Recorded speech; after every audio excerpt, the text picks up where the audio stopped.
more of the city's budget dollars be spent on income producing and business generating activities like new sports fields, amphitheaters, concert venues, things like that?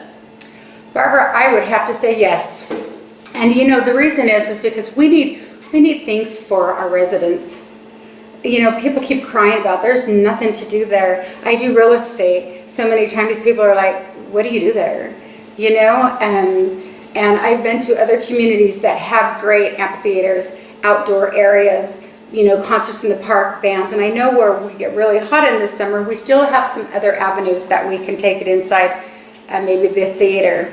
But when it's right, when we have money, when we're not in this COVID-19, I would definitely like to see the city promote more activities, because what it's going to bring are more families to live here. Retirees are going to want to stay here. And I think in all the way around, it'll benefit the city of Mesquite. Okay. If elected, what would be the one thing you would most like to work on first?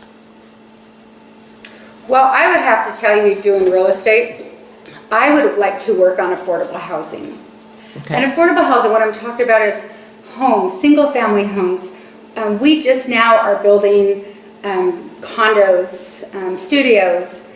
First time in 14 years that a multifamily permit has been issued.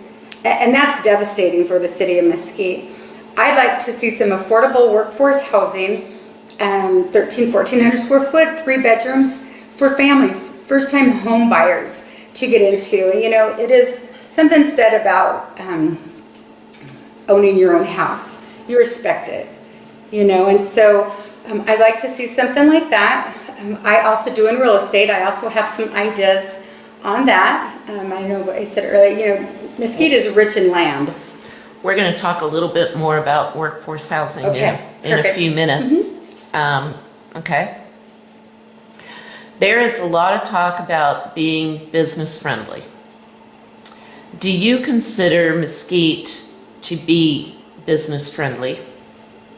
And do you consider the city staff to be appropriately organized? For example, do we have our staffing priorities in the right place?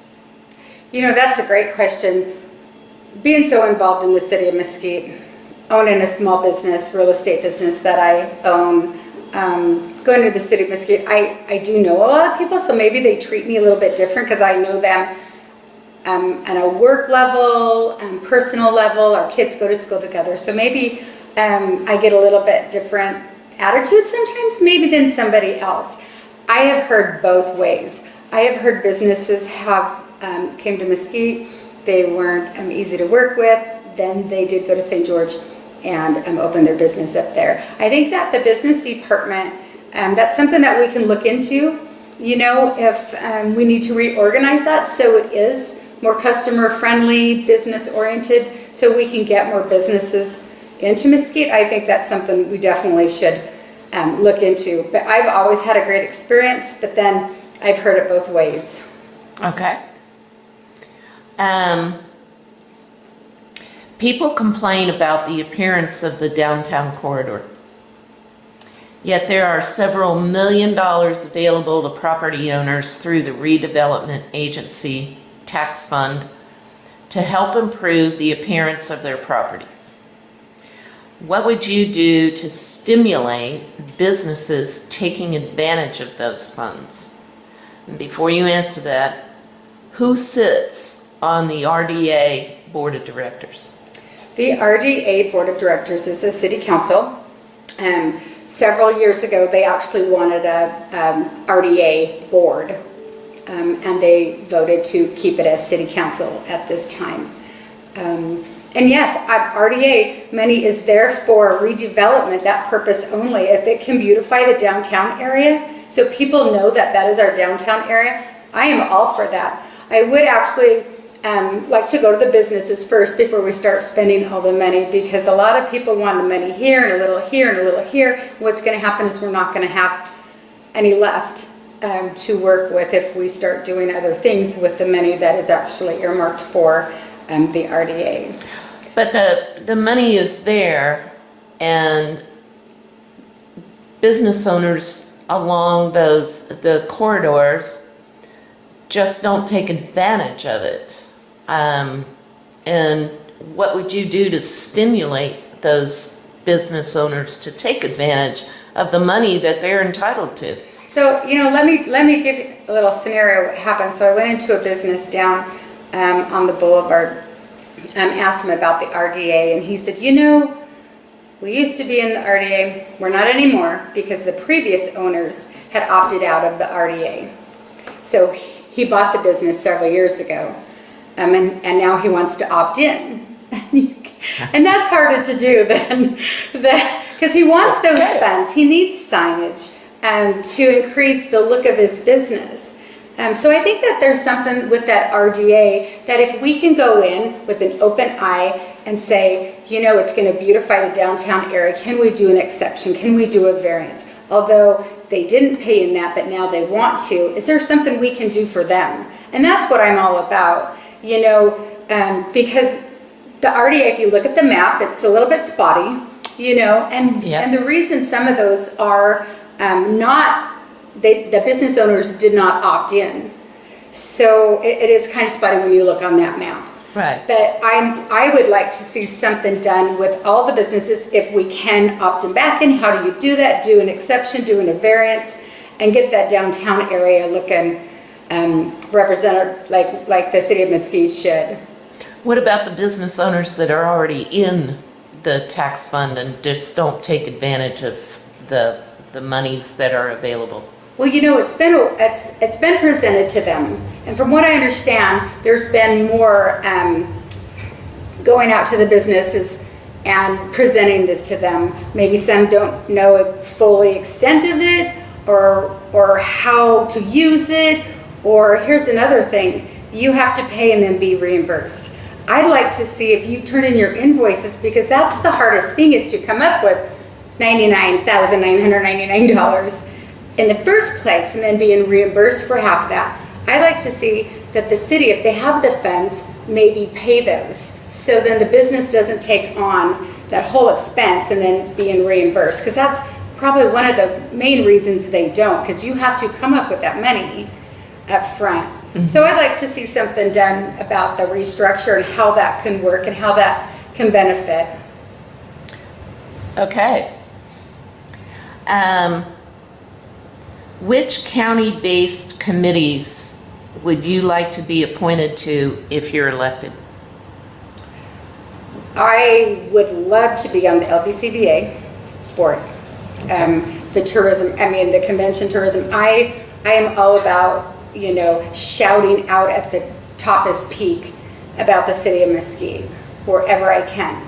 So I think that with my outgoing personality and my knowledge of Mesquite, that one probably would best suit me. Okay. So you alluded earlier about workforce housing. What are your thoughts about providing that? And then more specifically, who should spearhead that effort? Private developers or the city? Who should drive workforce housing? So right. Tell us all about that. So I think everybody is kind of different. If the building department had, they probably know better, the developers. They probably have more research into looking for bigger developers to contact. I've also worked with some developers right before March, getting some city land, and they were coming down to look at some developers because they wanted to invest in Mesquite in some single family homes. So we kind of were talking. I met with Aaron Baker. I got some maps of the city-owned land, and then the COVID-19 happened. So developers are looking at Mesquite, and where we're at the cusp of 25,000, people are going to start looking a lot more for not only building but businesses. So I think real estate agents are also looking for developers who know people as well. So I think that goes hand in hand. Like when somebody came to me, I immediately went to Aaron and said, hey, I have this person looking into it. So I think it goes hand in hand as far as who will spearhead it. I think it's who's interested. And I think the city also has a strong name that they can start looking for developers as well. Are you willing for the city to provide incentives to developers? And what would those incentives look like? Oh my heavens, yes, that's a great question. So the way I see it happening is the city is rich in land, like I said before. If a developer comes to the city and says, show me some parcels of land, and I'm not saying give land away, because other landowners in Mesquite have rightfully paid for their land, and they've had it for years. So I don't want to build any force against the city and those landowners right now. But I think the city, being rich in land, can deed a parcel to a developer. Once they parcel it out, put the amount on every lot. Once it sells, that money for that lot will go back to the city. So they're not giving it away. That's just an incentive, so then they can start going vertical. So it is a proven fact that the most expensive thing for a developer is the interest on land until they go vertical. So they get the land. Once they do the permits, it's a few months later, they're paying interest. So this way they can start doing their land, survey it. I also have one caveat to that. What I'd like to see is, if we do that, is put a moratorium on that. So the homeowner can buy that, but for 5 years they can't turn around and sell it. And it only has to be owner occupied, no investors. We saw that too many times before that. The investors come in, they buy it, they rent it, and there is a sense of pride in ownership. So that's kind of the way I kind of see that's kind of a rough draft. Okay. But I've been thinking about that for a while. Yeah, And sounds like it. so, No, seriously, so that's sounds something, like it. sounds like something that, I think I can see the city doing. And it's not a big land, not a big parcel, but again, pride in ownership, 1,500 square foot home where families can come and raise their family, 2-car garage, little yard. And then again, they have to own it for 5 years, they can't sell it, owner occupied, and then you get some of our USDA lenders involved. So, we get that cap every year, some rural funding. So I have some thoughts, Okay. I think you have put a lot of thought into that one. Why should I vote for you? That's a great question. So, the other candidates, they're all great candidates as well. I think I bring a lot of expertise and knowledge to being in Mesquite to the table. I don't listen to any other person. I don't have any other council members endorsing me. I like to find out by myself the issues. I don't want somebody's words in my ear trying to persuade me. I'm an individual, I'm my own person, and like I said before, I've been here 25 years. I've raised my kids here, so I know the school systems. I've worked here, so I know the businesses, and I've lived here. So I think that's really important when you pick a candidate, that they have all those qualities. And I got a great, passionate for Mesquite and a great attitude, and I am just can't wait to see Mesquite's future and be part of it. Okay. Any other issues you want to talk about, or you want to tell the public about, or, this has gone pretty quickly, but Did I have a time limit? no. So any other issues, any closing, any, The one thing I guess I do want to say is, I'm really big on being the change. I think if we're going to be a positive city, we need positive city council members. We need people who are going to stick up for our city, not against our city. okay. And I really feel that I am that change. It's been said that, why vote for Karen? She's too nice. Well, I am pretty nice, but I am assertive.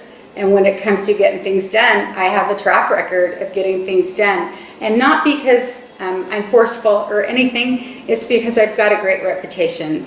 And I go in, I can ask people, I can talk to people, and I just do it in such a way that it's so appreciative for anybody to help out, or be involved in the growth of Mesquite. So, Okay. Okay? Well, thanks, Karen. It was a pleasure. Thank you.